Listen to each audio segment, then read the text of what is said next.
Hello students, welcome to my YouTube channel base of Shiksha. और बच्चों, जैसा कि आप लोगों ने थंबनेल देखकर पहचान ही लिया होगा, और आप लोगों के सामने मैं एकदम ऑथेंटिक न्यूज़ लेकर के दोबारा प्रस्तुत हुआ हूं।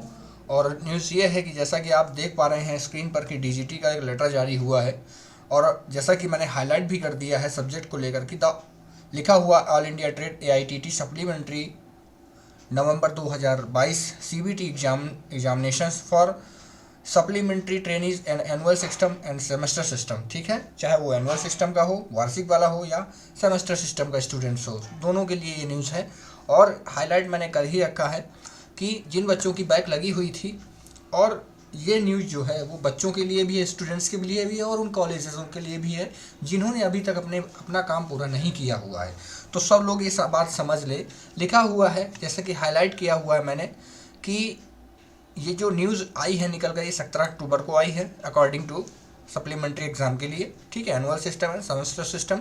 तो लिखा है training will be visible for CBT exam fees payment after approving H1 and H2 for formative assessment.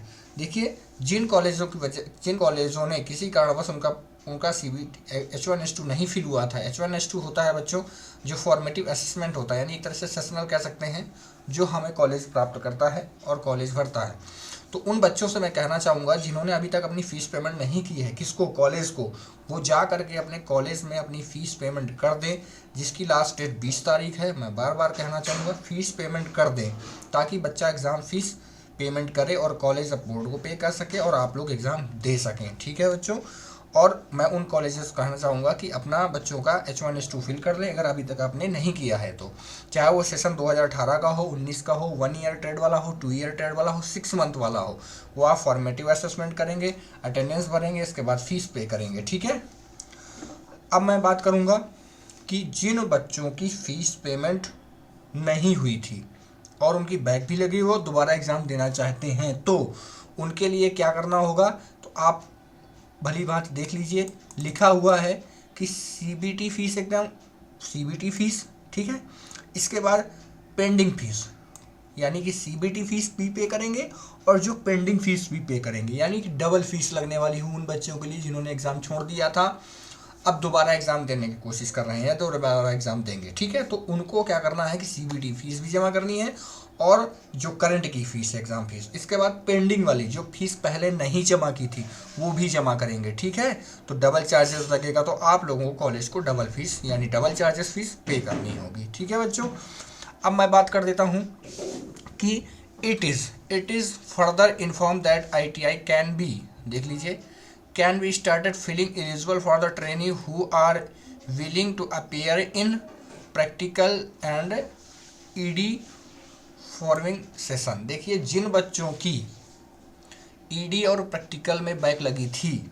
वो बच्चों को कॉलेज एलिजिबल करेगा, लेकिन सभी बच्चों से मैं ये कहूँगा कि अपने अपने कॉलेजों से संपर्क करें जिनकी ED और प्रैक्टिकल में बैक लगी हुई है। वो कॉलेज में जा कर के फॉर्म भरें और अपनी ED प्रैक्टिकल की फ़ीस जमा करें, ताकि आप लोगों को एलिजिबल कॉलेज कर सके। जब तक आप फीस पे नहीं करेंगे, कॉलेज एलिजिबल नहीं करता है। तो बच्चों से ये एक रिक्वेस्ट है कि जिन बच्चों की ED और प्रैक्टिकल में बैक है वो बच्चे अपने कॉलेज से संपर्क करें और वहाँ पर जाकर फॉर्म भरें और अपनी फ़ीस पे करें, ताकि ये आपको एग्ज़ाम से पहले करना है। अगर आप ऐसा नहीं करते हैं तो आप ड्रॉप हो जाएंगे, दोबारा फिर आप नहीं दे पाएंगे एग्ज़ाम। ठीक है, तो आपसे मैं यही कहूँगा कि चांस आया है DGT का मैं बहुत बड़ा थैंक्स कहूँगा कि DGT ने चांस दिया है, और बच्चों के लिए बहुत ही सुनहरा अवसर है। 14 से लेकर 21 तक का बच्चा, किसी आपका अगर ED और प्रैक्टिकल में बैक लगा हुआ है तो आप अपने कॉलेज स्तर पर जा कर के अपनी फ़ीस पे करें, ताकि कॉलेज आपको एलिजिबल कर सके और आपका ED और प्रैक्टिकल का एग्ज़ाम हो सके। एक बात और, लिखा हुआ है स्टेट डायरेक्टर। आपको पता है कि ED और प्रैक्टिकल हमारा जो एग्ज़ाम कराता है वो स्टेट डायरेक्टर कराता है। ठीक है, हालांकि टाइम टेबल जो होता है हमारा वो DGT निर्धारित करता है, लेकिन एग्ज़ाम कराने का जो प्रोसेस होता है वो स्टेट डायरेक्टर का होता है। तो वही लिखा हुआ है, state director can collect fees. ठीक है, देखिए, collect fees for ED and practical exams and time table for the practical ED will be issued shortly. Time table अभी आ जाएगा, उससे पहले आपको फीस और अपनी फीस पे करनी है। ठीक है, फिर लिखा है who have already appeared March 2022 exam need not register for ED practical and result have not been declared yet. ठीक है, तो जिन बच्चों ने मार्च 2022 में ईडी और प्रैक्टिकल का एग्ज़ाम दिया था उनका अभी तक रिजल्ट अपेयर नहीं हुआ है। ठीक है, रिजल्ट नहीं आया है, तो क्या लिखा है, can register for the list is not appeared.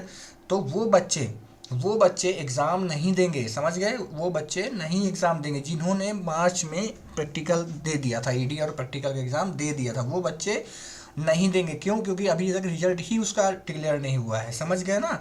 अब देखिए इसमें लिखा है फर्दर सीबीटी पेमेंट एक्सटेंडेड 20 नवंबर। बच्चों, जिन बच्चों की बैक होनी थी उसका फीस पेमेंट का लास्ट डेट 20 नवंबर रख दिया गया है और एग्ज़ाम शैल बी स्टार्टेड 10 दिसंबर। ठीक है, 10 दिसंबर से आपके सीबीटी एग्ज़ाम स्टार्ट हो जाएंगे। एक बार मैं आपको और बता दूं कि 10 नवंबर आपकी 20 नवंबर जो है सीबीटी एग्ज़ाम की लास्ट डेट रखी गई है, सीबीटी पेमेंट की लास्ट डेट रखी गई है। ठीक है, 10 नवंबर आपके सीबीटी पेमेंट की लास्ट डेट है। इसके बाद एग्ज़ाम जो है आपका स्टार्ट हो जाएगा 10 दिसंबर से। सभी बच्चे सुन लें, जिन्होंने सीबीटी पेमेंट कर दिया है उन बच्चों के एग्ज़ाम 10 दिसंबर से स्टार्ट हो जाएंगे। ठीक है, और आप लोगों को क्लासेस भी इस चैनल के माध्यम से मिलना स्टार्ट हो जाएगी। इसलिए बच्चे सभी अपनी पढ़ाई पर गौर करें और अपने अच्छे नंबर लाने की कोशिश करें ताकि जो ये बैक का प्रोसेस होता है इसको आप लोगों को ना झेलना पड़े। ठीक है बच्चों, तो ये था एक डीजीटी का लेटर जिसको मैंने आप लोगों को समझाने की कोशिश की।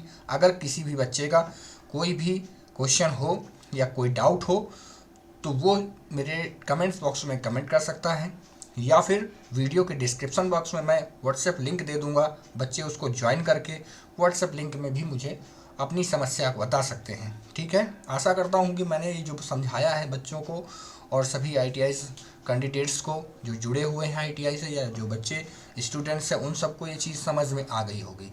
मैं अब आप लोगों को एक नॉर्मल सा हाईलाइट टाइप का दिखा देता हूँ। देखिए जैसा कि लिखा हुआ है, आप फर्स्ट पॉइंट को फॉलो करेंगे।